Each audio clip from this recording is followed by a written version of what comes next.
प्रिय आत्मा के यात्रियों, संबंध ईश्वर की बनाई उन सबसे गहरी कड़ियों में से हैं जो हमारे जीवन को अर्थ और अनुभव दोनों देते हैं। ये रिश्ते कभी हमें ईश्वर के और करीब ले आते हैं तो कभी हमें उनसे दूर कर देते हैं।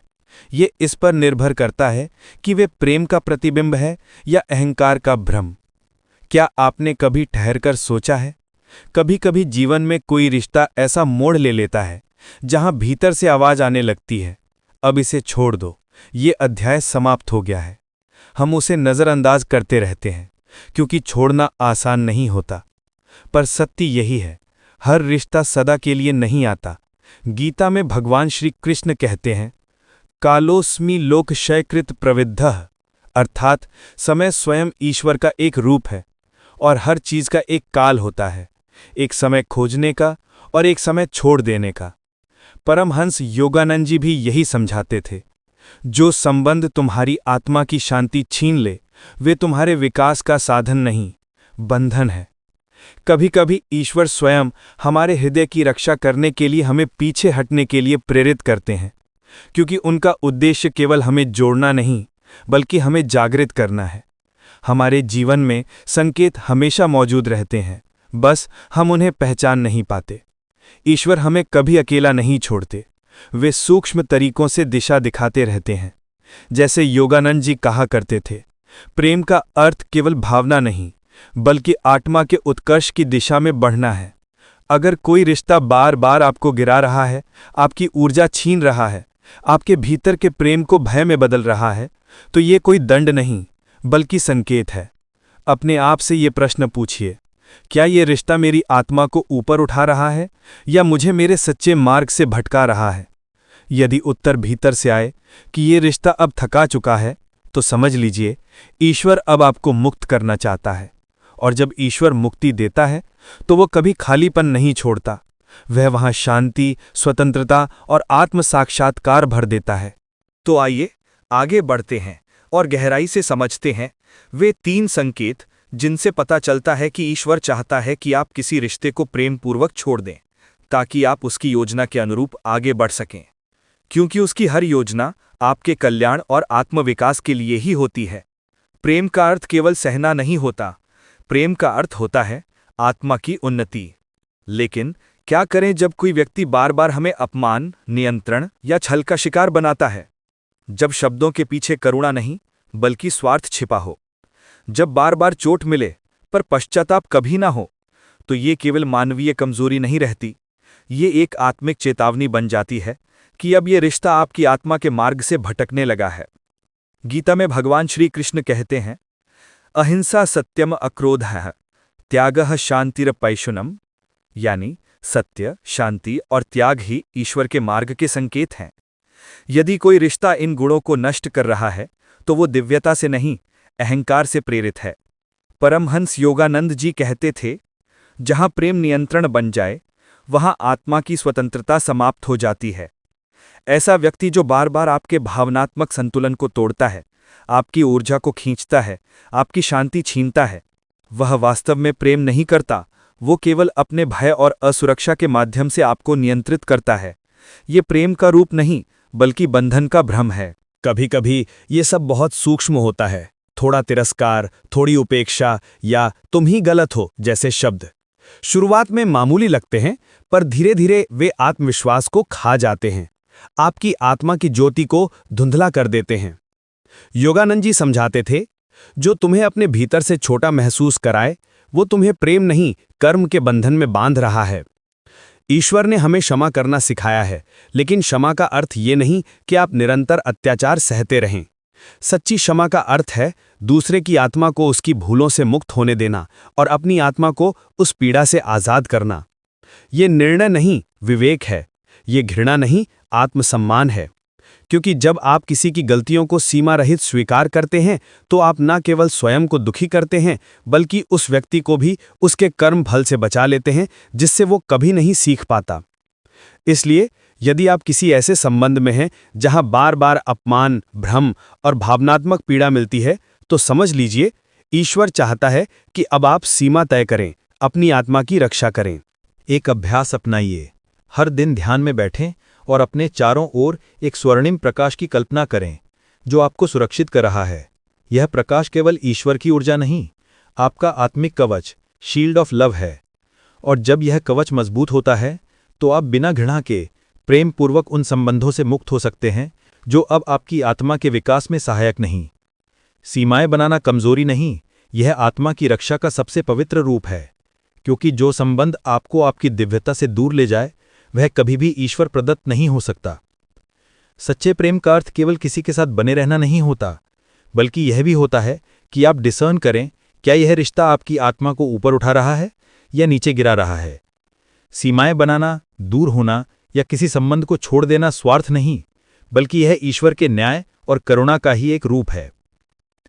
परमहंस योगानंद जी कहा करते थे, प्रेम कभी आत्मा को कैद नहीं करता, वह केवल स्वतंत्रता देता है ताकि आत्मा ईश्वर तक पहुंच सके।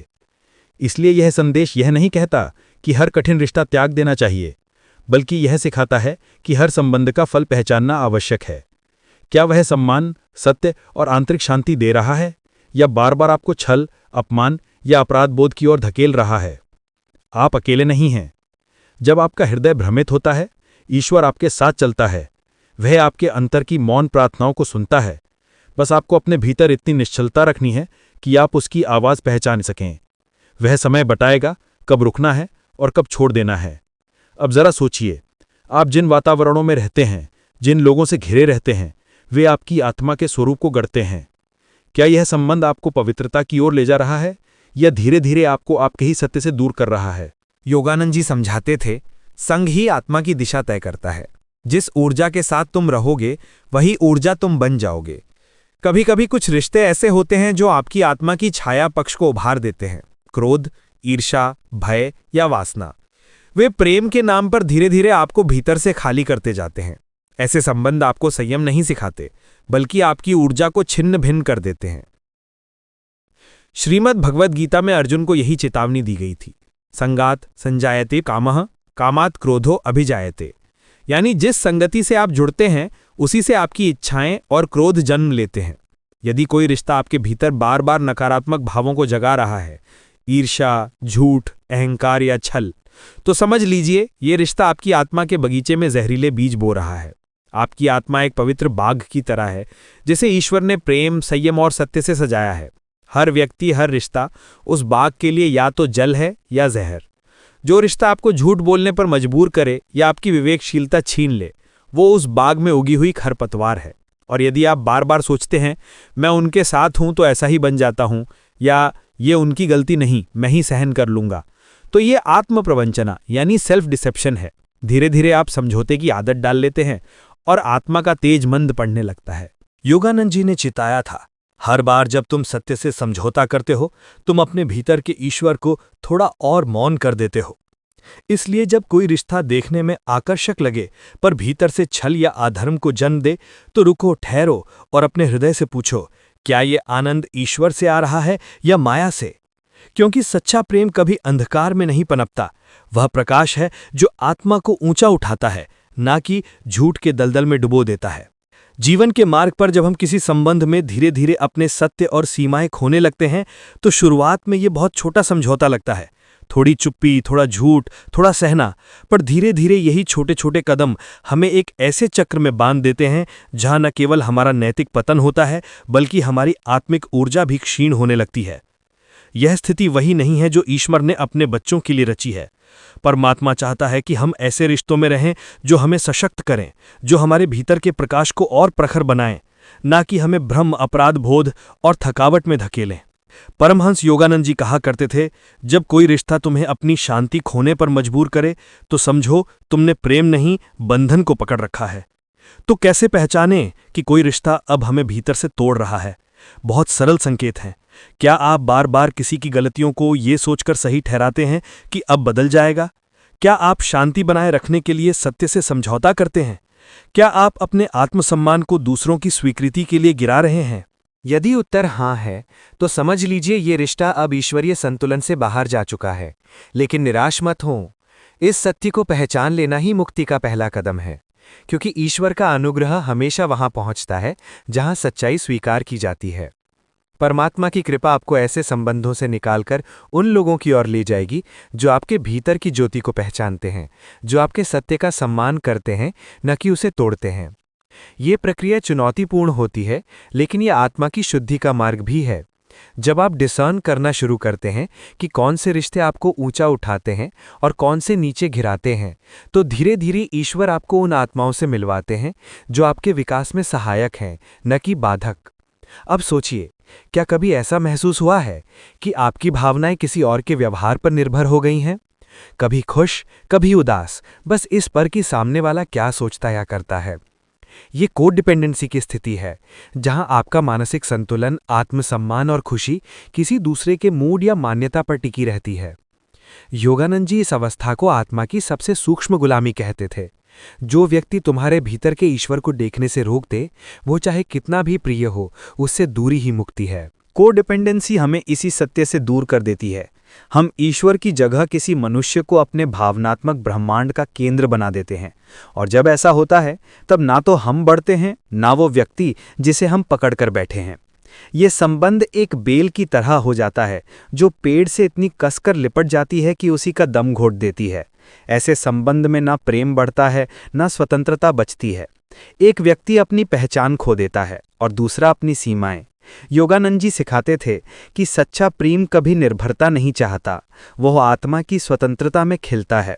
इसलिए यदि कोई रिश्ता आपको ईश्वर की जगह किसी व्यक्ति पर निर्भर बना रहा है, तो समझ लीजिए ये प्रेम नहीं, एक आध्यात्मिक परीक्षा है। और जब आप भीतर से कहें, अब मैं अपनी ऊर्जा ईश्वर में लगाऊंगा, किसी मनुष्य में नहीं, तब से ही आपकी आत्मा पुनः अपने केंद्र पर लौटने लगती है। सच्चा प्रेम वहीं होता है जहां आत्माएं स्वतंत्र होती हैं और फिर भी एक ही दिव्य स्रोत से जुड़ी रहती हैं, ईश्वर से। ये जीवन का एक बहुत गहरा सत्य है। जब प्रेम बंधन बन जाता है तो दोनों आत्माएं उसी जाल में फंस जाती हैं जहां स्वतंत्रता और शांति का नामो निशान नहीं रहता। कोडिपेंडेंसी यानी भावनात्मक निर्भरता अक्सर खुद को त्याग या निस्वार्थ प्रेम के रूप में छिपा लेती है। हम सोचते हैं, मैं तो बस उसकी मदद कर रहा हूं, उसे मेरी ज़रूरत है।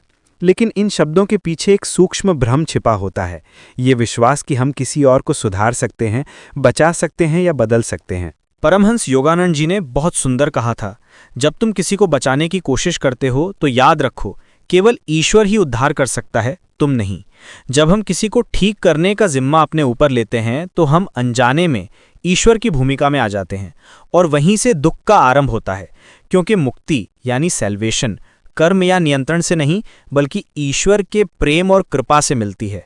यही कारण है कि ऐसा निस्वार्थ प्रेम धीरे धीरे नियंत्रण या कर्तव्य बोध का रूप ले लेता है। हम सोचते हैं, मैं तो सिर्फ अच्छा कर रहा हूं, लेकिन सच ये होता है कि हम किसी को अपने अस्तित्व से बांध लेते हैं, और ये प्रेम नहीं, एक ऊर्जा का जाल है जहां दोनों आत्माएं बंध जाती हैं और कोई भी मुक्त नहीं रह पाता। कोडिपेंडेंसी इस प्रेम को उलट देती है, वो प्रेम को नियंत्रण में बदल देती है, करुणा को कर्तव्य में और सहायता को अधीनता में।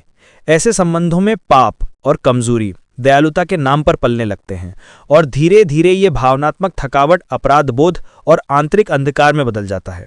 योगानंद जी चेताते थे, यदि प्रेम तुम्हें थका दे तो समझो वो प्रेम नहीं, आसक्ति है। अब प्रश्न है, इससे मुक्ति कैसे पाएं? सबसे पहला कदम है पहचानना कि ये स्थिति मौजूद है। क्या आप किसी को खोने के डर से उसके आगे झुकते हैं? क्या आप अपनी खुशी, अपने निर्णय, यहाँ तक कि अपनी शांति भी किसी और की मनोदशा पर निर्भर कर चुके हैं? यदि हाँ, तो ये आत्मा का संकेत है कि अब समय आ गया है सीमाएं तय करने का। सीमाएं स्वार्थ नहीं हैं, वे प्रेम की सुरक्षा हैं जो दोनों आत्माओं को बढ़ने की जगह देती हैं। योगानंद जी कहते थे, सीमाएं बनाना दीवार नहीं, वो दरवाजा है जहां केवल प्रकाश प्रवेश कर सके। जैसे कोई नगर अपनी दीवारों से सुरक्षित रहता है, वैसे ही आत्मा अपनी सीमाओं से। बिना सीमाओं के हर रिश्ता एक ऐसा द्वार बन जाता है जहां छल, दुख और नियंत्रण सहज प्रवेश पा लेते हैं। अपने हृदय की रक्षा करना अहंकार नहीं, बल्कि वो श्रद्धा है जो ईश्वर ने आपको सौंपे जीवन के प्रति होनी चाहिए। आपकी आत्मा ईश्वर का मंदिर है और सीमाएं उस मंदिर की परिधि हैं। यदि कोई रिश्ता बार बार उस पवित्रता का उल्लंघन करता है, तो थोड़ा पीछे हटना भी प्रेम का ही रूप है। दूरी का अर्थ घृणा नहीं होता, वो आत्म उपचार यानी स्पिरिचुअल रियलाइनमेंट का समय होता है। ये वही प्रक्रिया है जो स्वयं प्रभु यीशु या हमारे वेदांत में ऋषि मुनि अपनाते थे। वे भी एकांत में जाकर ध्यान करते, अपनी चेतना को पुनः संतुलित करते। परमहंस योगानंद जी ने कहा था कि जब संसार तुम्हारी ऊर्जा खींच ले तो एकांत में जाकर पुनः ईश्वर से जुड़ो, वहीं से तुम्हें सच्ची शक्ति मिलेगी। यदि बार बार कोई व्यक्ति या रिश्ता आपको भीतर से तोड़ रहा है तो आध्यात्मिक मार्गदर्शन लेना कोई कमजोरी नहीं बल्कि परिपक्वता है। चाहे वो कोई संत, गुरु या विश्वसनीय सलाहकार हो, उनकी दृष्टि से आप वस्तुस्थिति स्पष्ट देख पाते हैं। क्योंकि जब हम किसी संबंध में बहुत गहराई तक उलझे होते हैं तो सत्य धुंधला पड़ जाता है। एक और महत्वपूर्ण बात, कभी भी मदद के नाम पर पाप या विनाशकारी व्यवहार को बढ़ावा मत दो। जब हम किसी की गलती को बार बार ढकते हैं तो हम उसे उसके आत्मिक सबक से वंचित कर देते हैं। सच्चा प्रेम उत्तरदायित्व यानी अकाउंटेबिलिटी चाहता है। प्रेम का अर्थ ये नहीं कि हम दूसरे के कर्मों का भार उठाएं, बल्कि ये है कि हम उन्हें उनके कर्मों का दर्पण दिखाएं। और सबसे बढ़कर इस पूरी प्रक्रिया में अपनी शक्ति ईश्वर पर भरोसे से लो, क्योंकि मनुष्य की सीमाएं वहीं समाप्त होती हैं जहां से ईश्वर की कृपा आरंभ होती है। योगानंद जी कहते थे, जब तुम थक जाओ तब बस प्रार्थना करो, प्रभु अब ये मेरा नहीं तुम्हारा कार्य है, और देखो उस क्षण से सब कुछ बदलने लगता है। यही सच्चा मुक्ति मार्ग है। नियंत्रण छोड़कर ईश्वर पर विश्वास करना, दूरी बनाकर प्रेम को बनाए रखना और सीमाएं बनाकर आत्मा को मुक्त करना। रिश्ते, खासकर वे जो टूट चुके हैं, अक्सर आत्मा के सबसे गहरे घाव बन जाते हैं। ऐसे क्षणों में मनुष्य सोचता है कि अब कुछ नहीं बचेगा, पर ईश्वर का वचन कहता है, प्रभु टूटे हुए हृदय के समीप रहता है और जिनकी आत्मा कुचली गई है वो उन्हें बचाता है। यानी जब मनुष्य का हृदय बिखर जाता है तभी ईश्वर उसके भीतर प्रवेश करता है, क्योंकि वहीं से सच्ची चिकित्सा शुरू होती है। परमहंस योगानंद जी कहा करते थे, जब कोई रिश्ता तुम्हें भीतर से तोड़ता है तो वो केवल अंत नहीं होता, वो तुम्हारे आत्मा के पुनर्जन्म की शुरुआत भी होता है। हर टूटा रिश्ता एक अवसर है अपने अहंकार को छोड़ने का, ईश्वर को ये कहने का कि अब मैं नहीं, तू संभाल। यही सरेंडर यानी समर्पण ही सबसे ऊंचा प्रेम है, क्योंकि यहाँ आत्मा अपनी सीमित इच्छा को ईश्वर की अनंत योजना में समर्पित कर देती है। क्षमा का अर्थ यह नहीं कि आप फिर से उसी चोट देने वाले के पास लौट जाएं। यह है आत्मा को दंड से मुक्त करने की प्रक्रिया है, क्योंकि जब तक आप क्षमा नहीं करते आप उसी पीड़ा के साथ बंधे रहते हैं। योगानंद जी ने कहा था, क्षमा करना किसी और के लिए नहीं, अपने भीतर के विष को बाहर फेंकने के लिए है। क्षमा का अर्थ ये नहीं कि आप गलत को सही मान लें, बल्कि ये कि आप उस कड़वाहट को मुक्त कर दें जो आपके हृदय की शांति को नष्ट कर रही थी। जब आप क्षमा करते हैं तो दरअसल आप अपने भीतर शांति और ईश्वर के प्रकाश को फिर से आमंत्रित करते हैं। याद रखिए, आध्यात्मिक उपचारिक प्रक्रिया है, कभी एक पल में नहीं होता। ईश्वर का हाथ धीरे धीरे कार्य करता है। हर दिन जब आप सीमाएं बनाते हैं, हर बार जब आप किसी पुरानी पीड़ा को छोड़ते हैं, वो क्षण भी एक आज्ञाकारिता है, ईश्वर के प्रति आपकी निष्ठा का प्रमाण। यह प्रक्रिया धैर्य मांगती है। कभी कभी आप फिर से उसी दर्द को महसूस करेंगे, पर अब उसका असर अलग होगा, क्योंकि अब आप पीड़ित नहीं, साक्षी बन चुके हैं। जब आप सीमाएं बनाते हैं तो आप किसी को दंड नहीं दे रहे, बल्कि प्रेम को शुद्ध कर रहे हैं। आप वो स्थान बना रहे हैं जहां ईश्वर की कृपा दोनों आत्माओं में कार्य कर सके। कभी कभी ईश्वर दूरी इसलिए लाता है ताकि दोनों आत्माएं अपनी सच्ची दिशा में बढ़ सकें। ये अलगाव घृणा नहीं, बल्कि अनुग्रह का कार्य होता है। यदि कोई रिश्ता आपको लगातार थका रहा है तो पीछे हटना कमजोरी नहीं, बुद्धि है। ऐसे समय में आध्यात्मिक मार्गदर्शन लेना किसी ज्ञानी, गुरु या विश्वसनीय आत्मा से आपको नई स्पष्टता देता है। जैसे कोई दीपक अंधेरे में दिशा दिखाता है, वैसे ही ईश्वर किसी के माध्यम से आपका पथ प्रकाशित करता है। मनुष्य की सलाह छोड़ो, प्रभु पर भरोसा रखो, क्योंकि वही तुम्हें सुरक्षित रखता है। जब आप किसी विषाक्त यानी टॉक्सिक रिश्ते से बाहर आते हैं तो पहले दर्द होता है और फिर खालीपन, पर उसी शून्यता में ईश्वर की कृपा उतरती है। वो आपको फिर से आकार देता है और उसी समय दूसरी आत्मा की जीवन में भी परिवर्तन शुरू होता है। कभी कभी ईश्वर आपको पीछे इसलिए हटाता है क्योंकि उसकी योजना दोनों के लिए बड़ी होती है। आपका छोड़ना किसी अस्वीकृति यानी रिजेक्शन का नहीं, बल्कि विश्वास का प्रतीक होता है। अब कुछ पल आंखें बंद कीजिए। अपने जीवन के हर रिश्ते को स्मरण कीजिए। कौन से रिश्ते आपको ऊपर उठा रहे हैं और कौन से बार बार आपको नीचे खींच रहे हैं। जो रिश्ता आपको ईश्वर से दूर कर रहा है वो कभी भी आत्मा के लिए उपयोगी नहीं हो सकता। उसे छोड़ना नफरत नहीं बल्कि ईश्वर के न्याय पर भरोसा है, क्योंकि जब आप छोड़ते हैं ईश्वर वहीं से नया आरंभ करता है। कमेंट करें, मैं ईश्वर की कृपा से सुरक्षित हूं। यह आपका आध्यात्मिक संकल्प है, एक घोषणा कि अब आप किसी के नियंत्रण में नहीं बल्कि ईश्वर के प्रेम में हैं। अगर यह संदेश आपके हृदय को छू गया है तो इसे लाइक करें, शेयर करें, क्योंकि शायद कोई और भी इस समय उसी पीड़ा से गुजर रहा हो। और चैनल को सब्सक्राइब करें ताकि हर बार आपको वही ज्ञान मिले जो आत्मा को मुक्त करता है और जीवन को प्रकाश से भर देता है। याद रखें, जब ईश्वर किसी को दूर करता है वह दंड नहीं, संरक्षण देता है। और जब आप छोड़ना सीख जाते हैं तब आप सच में ईश्वर के प्रेम को पकड़ लेते हैं।